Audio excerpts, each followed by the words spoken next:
Oi, minha gente, tudo bem com vocês? Comigo também tá tudo bem, graças a Deus. Pois bem, vim aqui contar pra vocês uma coisa maravilhosa. Sabe o que aconteceu? Essa semana aconteceu uma nevasca em Chicago. E aí, a cidade que estava normal amanheceu branca. E eu não podia o quê? Deixar de sair na rua e o quê? Deixar de compartilhar com vocês. Então, a seguir, um dia de muita neve aqui em Chicago. E sim, eu sei, estou combinando com a cadeira lá atrás. Coisas da vida.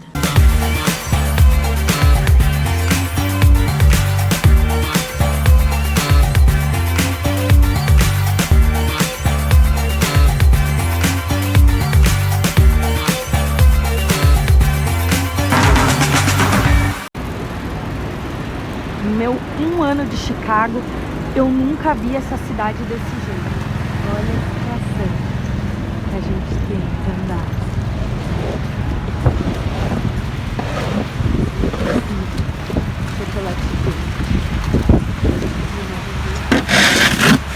As pessoas têm que tirar a neve da calçada e da onde as pessoas passam, porque se alguém cai aqui na frente,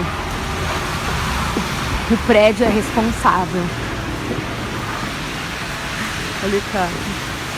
Eles tiram o papá e jogam sal, ó.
Scarves of red tied round their throats to keep their little heads from falling in the snow.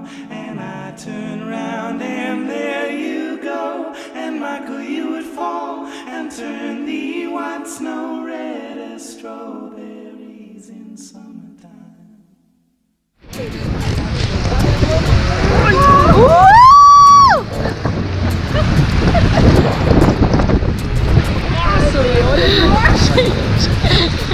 A gente, na verdade, a gente tá gritando, as pessoas não estão entendendo nada, porque elas estão odiando. E a gente, brasileiro, turista empolgado, é o pior que nem turista, morador. Enfim, dói.